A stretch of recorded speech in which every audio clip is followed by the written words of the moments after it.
शौहर पर बीवी का क्या हक है? तो आपने फरमाया जब वो खाए यानी शौहर खाए तो बीवी को खिलाए, जब लिबास पहने उसे भी पहनाए, उसके चेहरे पर ना मारे, उससे बदसूरत ना कहे, और अगर समझाने के लिए उससे अलहदगी करनी पड़े तो घर में ही अलहदगी करे। अल्लाह अकबर। एक बार हज़रत उमर फारूक रज़ी अल्लाह अन्हु की बारगाह में इसलिए दौरा मुझसे सवाल किया, सैयदना उमर फारूक का कितना बड़ा नाम है, आपकी जलाल की, आपकी अदालत की मिसालें दी जाती, बड़े बड़े लोग आपके सामने थर थर कांपते थे। हज़रत उमर का हाल ये था, आपका घर में अंदाज क्या था? एक शख्स आया कि मैं हज़रत उमर के पास जाऊं, बताऊं मेरी बीवी जो है मुझसे इस तरह बात करती है, और मेरा वो अंदाज नहीं होता जो शौहर के सामने होना चाहिए, होता है घरों में हो जाता है। हज़रत उमर के दरवाजे पर पहुंचा ना तो अंदर से उसे सैयदना उमर फारूक रज़ी अल्लाह अन्हु की ज़ौजा उम्मे कुलसूम रज़ी अल्लाह अन्हा की नाराजगी की आलम में गुफ्तगू करते हुए सुना। हज़रत उमर से बात कर रही थी तो वो शौहर सोचने लगा कि मैं तो अपनी बीवी की शिकायत लेकर आया था, हज़रत के तो घर का भी मामला ही ऐसे है। वो कहते मैं वापस होने लगा, वो तो मेरे बुलाइए, तो क्यों आए? तो कहा कि मैं तो अपनी बीवी की शिकायत करने आया था, मगर मैं आपके दरवाजे पर आया, आपके घर का माहौल देखा तो मैं समझ गया हम दोनों एक ही मामले में हैं, आपका भी वैसा ही हाल है। अब हज़रत उमर ने जो उनकी तरबियत फरमाई ना, आपने फरमाया मेरी बीवी के मुझ पर चंद राइट्स हैं, चंद हुकूक हैं, मुझे इससे चंद फायदे हासिल होते हैं जिसकी बिना पर मैं इससे दरगुजर करता हूँ। पहला ये कि ये मेरे लिए जहन्नम की आड़ है, मेरा दिल इसकी वजह से हराम कामों से बचा रहता है। नंबर दो, जब मैं घर से निकल जाता हूँ ये मेरी खजांची बन जाती है, यानी मेरे माल की निगहबान बन जाती है, मेरी गोबर बन जाती है, मेरे कपड़े धोती है, मेरे बच्चे की परवरिश करती है, मेरे लिए रोटियां और खाने पकाती है। तो वो शख्स कहता है सारे फायदे तो मुझे भी अपनी बीवी से हासिल है, तो मैं तो कभी दरगुजर से काम नहीं लेता। वो मुझे कहती है मैं उससे लड़ना शुरू कर देता हूँ। कहता आज आपकी बात से नसीहत मिल गई, अब मैं अपनी बीवी की छोटी मोटी बातों को मैं भी दरगुजर कर रहा हूँ। कितनी प्यारी बात बताई, हम वो सारी बातें भूल जाते हैं, एक गलती पर पकड़ लेते हैं, एक गलती पर डांटते हैं। हर गलती पर जनाब ऐसा नहीं होता, हर गलती की सजा सजाए मौत नहीं होती है। हम गलतियां नहीं करते, अगर जिस तरह हम अपनी बीवी पर गलती पर डांटते वो डांटना शुरू करते फिर क्या हाल होगा? तो ऐसा नहीं, वो भी दिल रखती है, हमने किसी इंसान से शादी की है, कंप्यूटर से नहीं की, ठीक है ना? तो कंप्यूटर भी आजकल वायरस आ जाता है, तो वो तो इंसान है, गलती हो गई, कोई बात नहीं। तो सुभान अल्लाह, इतना प्यारा मज़हब है। और अब आओ, इस्लाम ने औरत को जो एक और रूप दिया है, एक और मकाम दिया है, वो मकाम माँ का मकाम दिया है, और माँ के कदमों तले जन्नत फरमाया। माँ का क्या मकाम दिया कि माँ को मोहब्बत की निगाह से देख लो तो हुज्जे मकबूल का सवाब है।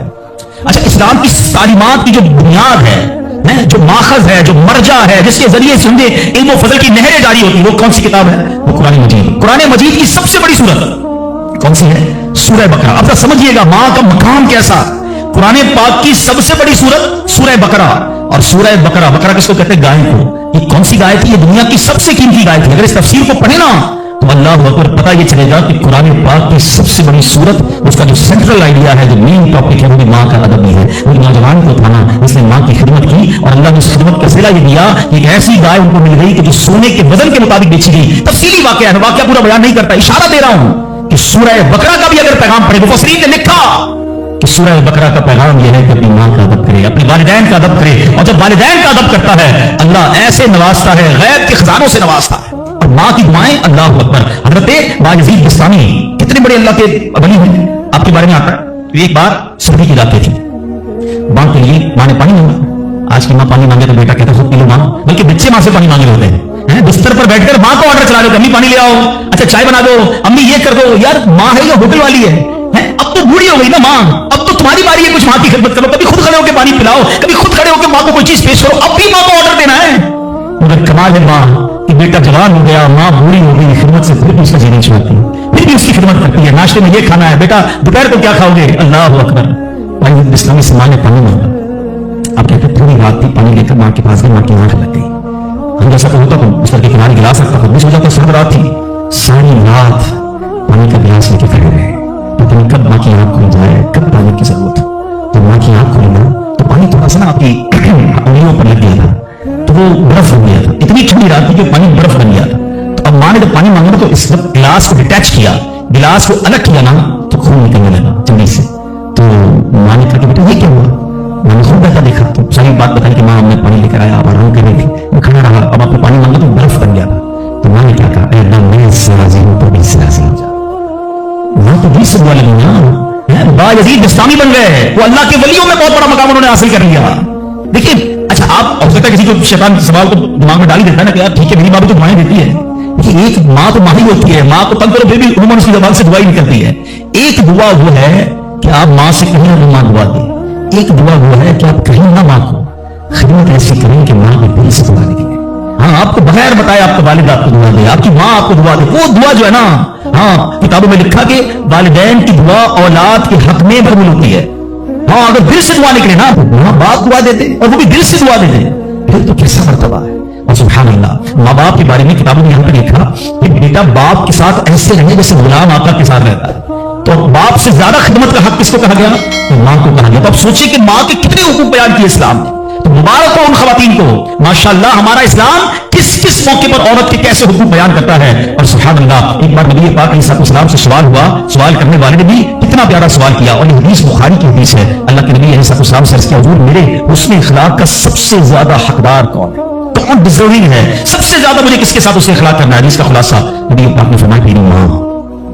پھر پوچھا حضور اس کے بعد سیکنڈ, فرمایا میری ماں. کہ حضور اس کے بعد, فرمایا میری ماں. 3 بار. اس کے بعد فرمایا میرا والد. اچھا اب یہاں حدیث تو پوری ہو گئی, مگر سبحان اللہ اچھا کوئی نارمل آدمی حدیث, لوگ کہتے ہیں نا بھائی کسی مفتی صاحب کی کیا ضرورت ہے, تفسیر کی کیا ضرورت ہے, خود ہی قرآن پڑھ لو, خود ہی حدیث پڑھ لو.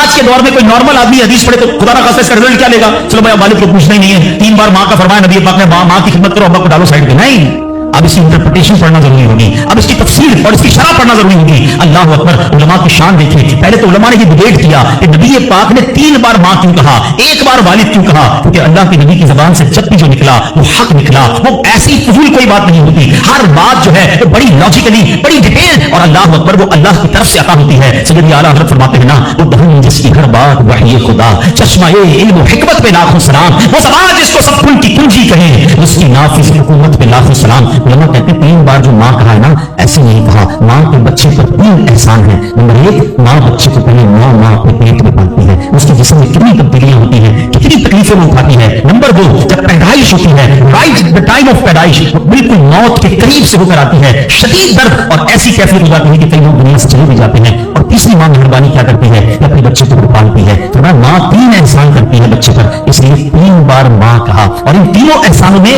والد ایک احسان کرتا ہے, وہ بچے کو پالنا ہے, اس لیے 1 بار والد کہا. سبحان اللہ, ایک لفظ حکمت بڑا ہے. اب علماء کہتے ہیں اس حدیث کا مطلب یہ ہوگا کہ عزت والد کی زیادہ کرے گا اور خدمت ماں کی زیادہ کرے گا, یعنی والد کا بھی احترام ہے. اللہ اکبر, یہ ہماری شریعت ہے. اسلام سے پہلے کے حالات دیکھیں نا عورتوں کے بارے میں, حیثیت کیا تھی کہ مردوں کی خواہشات پورا کرنے کے لیے کھلونا تھی. عورتیں دن رات مردوں کی خدمت کرتی, محنت مزدوری بھی عورتیں کرتی, اور جو کچھ کماتی وہ مردوں کو دے دیا کرتے. مگر وہ ظالم مرد ان عورتوں پر کچھ بھی خرچ نہ کیا کرتے, عورتوں کو جانوروں کی طرح مارتے پیٹتے تھے. ذرا ذرا سی بات پر عورتوں کے کان, آنکھ اور ناک کاٹ دیا کرتے تھے, عورتوں کو دردناک سزائیں دے کر قتل کر دیا کرتے. باپ کے مرنے کے بعد, اب دیکھیں کیا تھا اسلام سے پہلے, کہ باپ کے مرنے کے بعد جس طرح اس کے لڑکے جائیداد کے مالک ہو جاتے تھے, اس طرح اپنے باپ کی بیوی یعنی اپنی ماں کے بھی مالک ہو جاتے تھے. ماں اللہ اپنی ماں کو لونڈی بنا کر رکھتے تھے. اللہ اکبر, عورتوں کو ان کے ماں باپ, بھائی بہن, شوہر کی میراث میں کوئی حصہ نہیں ملتا تھا. عورتیں کسی چیز کی مالک نہیں ہوتی تھی. عرب کے بعض قبیلوں میں تو یہ ظالمانہ دستور تھا